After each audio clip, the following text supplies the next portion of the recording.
मध्यप्राच्यर युद्ध में मासे पूरी सारी किंतु एपर्यंत कहीं युद्ध में विराम लगे आगभर होना ना ईरान ना अमेरिका। ये युद्ध यह भाव में जारी रही है। अमेरिका भितर रणनीति प्रस्तुत कर सारी खार द्वीप और स्टेट ऑफ हॉर्मुज को टार्गेट कर सब भितर युद्धर प्रभाव केमिति पड़ुछि केमिति सारा विश्व एक आर्थिक मांदावस्था आड़ को गति करुछि। लक्ष लक्ष कोटी कोटी डॉलर खर्च हो सारी अमेरिका वर्तमान समय एभली एक स्थिति को चली आसी कारण प्रत्येक दिन ये युद्ध हेले केमिति कोटी कोटी डॉलर अमेरिका हराउछि एवं ईरान स्थिति दोलिबा आरंभ होलानी किंतु ता सत्वे ये युद्ध थमुना ये युद्ध रोकुना। भारत उपर प्रभाव पड़ुछि टंका पुणी थे दुर्बल होछि एवं डॉलर केमिति बढ़ुछि टंका तुलन से चित्र सामना को आसुछि। अधिक आलोचना करबा आम सहित अर्थनीति विशेषज्ञ श्रीयुक्त राजीव साहू जोड़ी होछन्ति। श्रीयुक्त साहू आपनको स्वागत करुछि कनेक्ट न्यूज को। आपण देखंतु मध्यप्राच्य युद्धर प्रभाव केमिति सारा विश्व उपरे पड़ुछि विशेष भाव में जितेबाला ये युद्ध गोटे मासरू अधिक दिन है बीतवा गलानी यार भितर सारा विश्व प्रभावित होछि भारत मध्य प्रभावित होछि। गोटे पटे डॉलर महंगा होछि एवं टंका दुर्बल होछि अन्यपटे रोसई घर उपरे प्रभाव पड़ुछि सारा विश्व प्रभावित होछि भारत मध्य प्रभावित होछि कोन कहबे? देखंतु एटा वर्तमान गोटे चिंताजनक परिस्थिति को आसीछि जेतेबेले युद्ध 30 दिन टपिया को बसलानी। आमर जो क्रूड एवं गैस सप्लाई बाधा प्राप्त होईछि दाम जाई पेट्रोलियम प्रोडक्ट क्रूड रो दाम $115 टपिलानी एवं एई समय रे विश्व अर्थनीति दोहली जाइछि। भारत जे कि प्राय 90% तार रिक्वायरमेंट इंपोर्ट करथाए एवं मेजॉरिटी ता भितरु मध्य प्राच्यरु आसी थाए सेगुड़िक वर्तमान जो परिस्थिति रे पहुँची एवं स्पेशली आम जो देखा जे जो गैस जोटा कि आमर घरे घरे आज तो काठ चूल्हा नहीं कोयला चूल्हा नहीं तेणु गैस उपरे समस्ते निर्भर करुछंती। आपण जानिचंती छोट जिनिसरू जो जलिखिया दुकान टे थाए जोटा कि सारा भारत रे समस्ते डिपेंड करथिले गैस चूल्हा उपरे।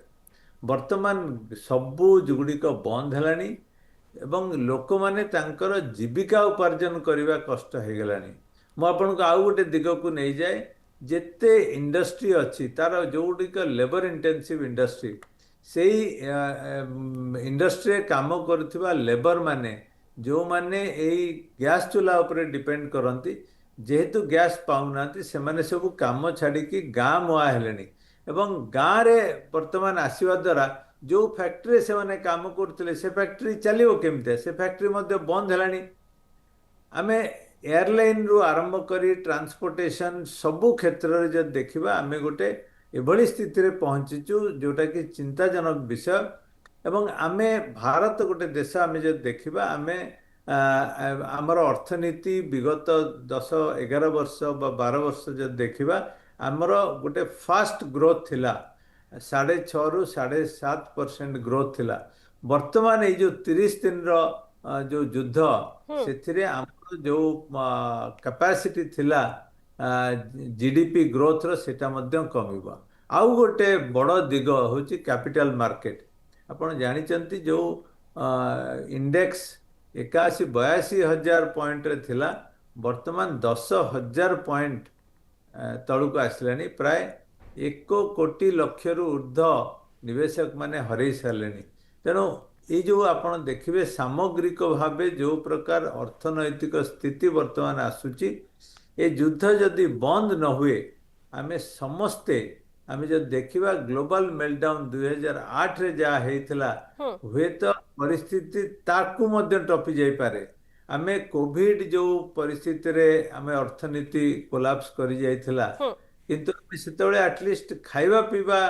मिलूला सरकार मध्य साहाय्य करते किंतु जदि गैस न मिले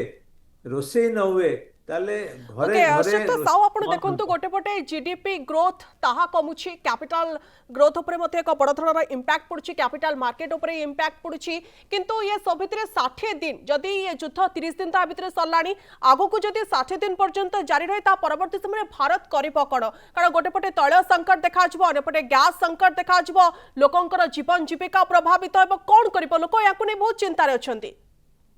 नहीं एटा केवल आमे चर्चा करुचे सरकार मध्य आठू बेसी चिंतारे अछंती हम्म कारण ये जो कोटी कोटी लोक से माने तांकर जीवन जीविका केमतिया मैनेज करिवे हम्म आज के दिन रे आमे तो काठ चूल्हा व्यवहार करि परिबे नै कारण जंगल आम पाखरे नाही बा तार परिणाम आउरी भयावह हबो हम्म आमे जिबा कोइला को कोइलारू आमे चेष्टा करिबा किछि अंशरे एटाकू मीट करिबा किंतु एटा एते सहज नुहे आमे जिबा इलेक्ट्रिक चूल्हा को जेहेतु आम पाखरे कोइला अछि आमे हुए तो इलेक्ट्रिक जो विभिन्न गैजेट्स अच्छी ता माध्यम आमे किछिटा समाधान करि परिबा किंतु आमे जदि देखिबा सामग्रिक अर्थनैतिक स्थिति आमे जदि देखिबा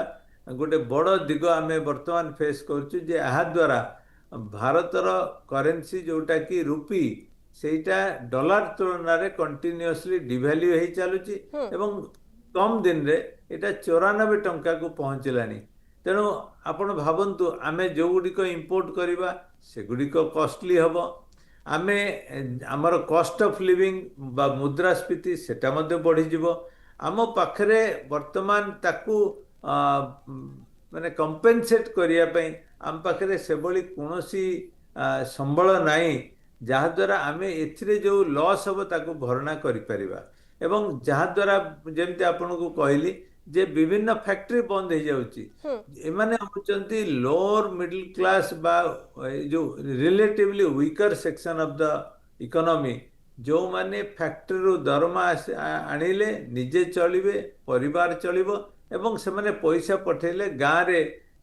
तांकर बापा माँ बा जो माने रिलेटिव थिबे निहाती भाव ये युद्धर प्रभाव साधारणतः जो मैंने मिडिल क्लास रोचंती बा लोअर मिडिल क्लास रोचंती सुत साउ तांको उपरे अधिक मात्रा रे एथि पाइमे करूछु कारण गोटे पटे गैस रो दर वृद्धि पाउची अनेपटे जो देखिबा तैल संकट जो देश रे देखा जाय तले सब सामग्री रो दर दाम वृद्धि पाइबो केमिति घर चलेबे केमिति मासिक बजेट से माने प्रस्तुत करबे जहा को नै वर्तमान से माने घरे घरे चिंता रे अछंती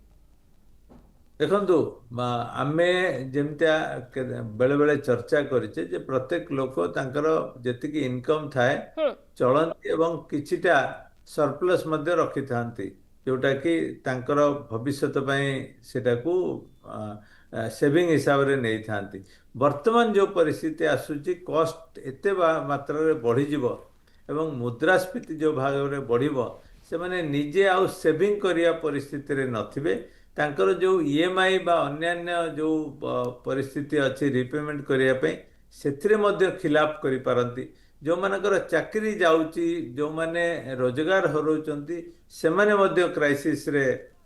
पड़ी जिवे आमे एई परिस्थिति रे हमकु कोन अल्टरनेट आमे तयारी करि परिबा एवं सबुठु बड़ कथा होची ए युद्ध केते दिन धरि चलिबो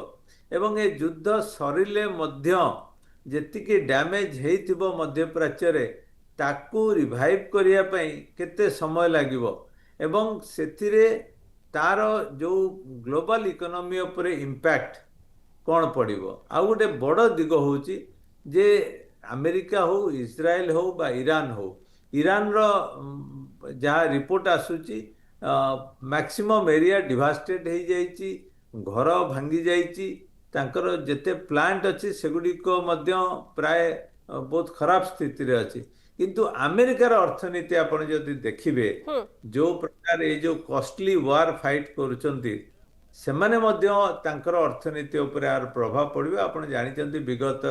गोटे दुई दिन रे किबळी भाव रे अमेरिका रे जो लोक माने रिवोल्ट करबा आरंभ कलेनी एवं कहउचंती डोनाल्ड ट्रम्प जने किंग हिसाब रे निजको प्रतिपादन करूचंती एवं चेष्टा करूचंती किबळी से गोटे ऑटोक्राट भलिया काम करिवे से माने कहउचंती हमर ए ऑटोक्रेसी दरकार नै तेणु अमेरिकार अर्थनीति आम समस्त बहुत बड़ आम से अर्थनीति रे जेतेबेले यही प्रकार खर्च आमर जाउची युद्ध पाई ता माने डेवलपमेंटल काम सेठी मध्ये बाधा प्राप्त हबो निहाती भाव में अमेरिका पर एक बड़ धरण प्रभाव पड़ी कारण प्रत्येक दिन जो भाव में कोटी कोटी डॉलर खर्च करा युद्ध जहाँकि वर्तमान समय अमेरिका पांठि प्रभावित होगा कथा कहुच्छी किंतु देखु जदि ये युद्ध लंबा चलुची ताले इंपोर्ट एक्सपोर्ट पर केते प्रभाव पड़ो इंपोर्ट एक्सपोर्ट जो यार दरदाम केते वृद्धि पाइबो ଦେଖନ୍ତୁ ପ୍ରଥମ କଥା ହେଲା ଯେ ଆମର ଯେକୌଣସି ଦେଶ ତାଙ୍କ ରିସୋର୍ସେସର ଯଦି ଗୋଟେ ବଡ଼ ଲାଇନ୍ ସେୟାର ଯୁଦ୍ଧ ଆଡ଼କୁ ପଳେଇଲା ସେମାନେ କୋଉଠି ନା କୋଉଠି ଖର୍ଚ୍ଚ କାଟିବେ। ହୁଁ ହୁଏତ ଏଣ୍ଟରଟେନମେଣ୍ଟରେ କାଟି ପାରନ୍ତି, କୌଣସି ବେନିଫିଟ୍ ଟୁ ଦ ସିଟିଜେନ୍ସ କାଟି ପାରନ୍ତି। ଆପଣ ଦେଖନ୍ତୁ ଭାରତର ଅର୍ଥନୀତି, ଆମେ ଯଦି ଆମର ମୁଦ୍ରାସ୍ଫୀତି ଆମର ଯେଉଁ ଜିଡିପି ଗ୍ରୋଥ କମିଲା ତାହେଲେ ଋଣ ଭାର ରିପେମେଣ୍ଟଠୁ ଆରମ୍ଭ କରି ଯେଉଁ ବିଭିନ୍ନ ସ୍କିମ୍ରେ ଆମେ ଗରିବ ଲୋକଙ୍କ ପାଖକୁ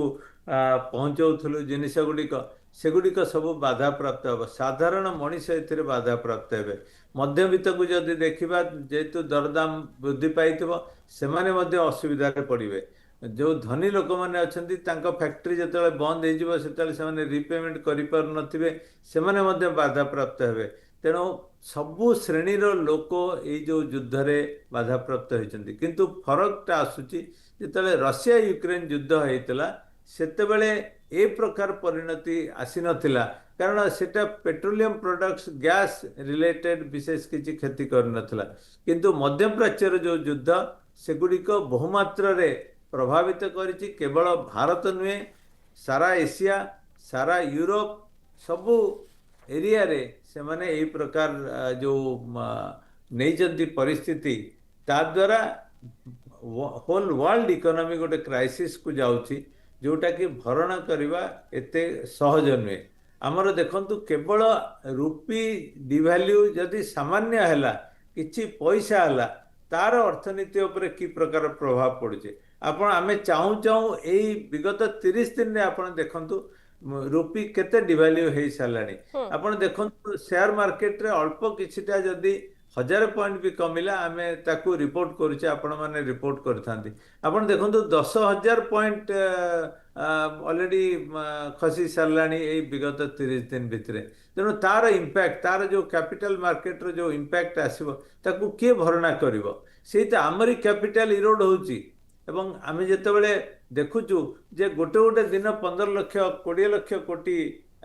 କ୍ଷତି ସହିବାକୁ ପଡ଼ୁଛି ମାର୍କେଟରୁ, ଆମେ ଯେତେବେଳେ ଦେଖୁଛୁ ଫରେନ୍ ଇନଷ୍ଟିଟ୍ୟୁସନାଲ ଇନଭେଷ୍ଟର ଭାରତରୁ ପୁଞ୍ଜି କାଢ଼ି ନେଇକି ଅନ୍ୟ ଦେଶରେ ଇନଭେଷ୍ଟ କରୁଛନ୍ତି, କାରଣ ସେମାନେ ଦେଖୁଛନ୍ତି ଏଇଟା ଗୋଟେ ଥ୍ରେଟ୍ ପରିସ୍ଥିତି ଆସୁଛି। ତେଣୁ ଏଇଭଳିଆ ପରିସ୍ଥିତିରେ ନିହାତି ଆପଣ ଭାବରେ ସ୍ଥିତି ଭାବିବାକୁ ପଡ଼ିବ। ଆଗକୁ ଆହୁରି ଭୟଙ୍କର ହୋଇପାରେ, କାରଣ ଜିଡିପି ଗ୍ରୋଥ କିଭଳି ଭାବରେ କମୁଛି, କ୍ୟାପିଟାଲ ମାର୍କେଟ ପ୍ରଭାବିତ ହେଉଛି, ଟଙ୍କା ଧୀରେ ଧୀରେ ଦୁର୍ବଳ ହେଉଛି ଏବଂ ଅନ୍ୟପଟେ କେବଳ ଯେ ଭାରତ ପ୍ରଭାବିତ ହେଉଛି ସେ କଥା ନୁହେଁ, ସାରା ବିଶ୍ୱ ମୋଟାମୋଟି ଭାବରେ ଯୁଦ୍ଧ ଫଳରେ ପ୍ରଭାବିତ ହେଉଛି। ତୈଳ, ଅଶୋଧିତ ତୈଳ ଦର ବୃଦ୍ଧି ପାଉଛି, ତା ସହିତ ଗ୍ୟାସ୍ ସରକାର ଗୋଟେପଟେ ଭାରତରେ ବଢ଼ାଇ ସାରିଛନ୍ତି, ଯାହାଫଳରେ ସାଧାରଣ ଲୋକ ମିଡିଲ ক্লাস প্রভাবিত হচ্ছেন, জীবন জীবিকা মধ্যে প্রভাবিত হচ্ছে। 30 দিন বিতি সারানি যুদ্ধকু, এ যুদ্ধ কেবে সরিব সে কথা কেহি আকলন করে পারু নাহান্তি, কিন্তু এর প্রভাব ফলরে সারা বিশ্ব মান্দাবস্থা আড়কু গতি করছে। বহুত বহুত ধন্যবাদ সুক্ত সাহু আপনার আলোচনা পাই। আম সহিত রাজীব সাহু আলোচনা করলে কোন রহুছি বর্তমান স্থিতি এবং আগামী সময় যদি এ যুদ্ধ জারি রহে স্থিতি কেতে ভয়ঙ্কর হয়ে পড়ে সে বাবদরে চর্চা করুলে।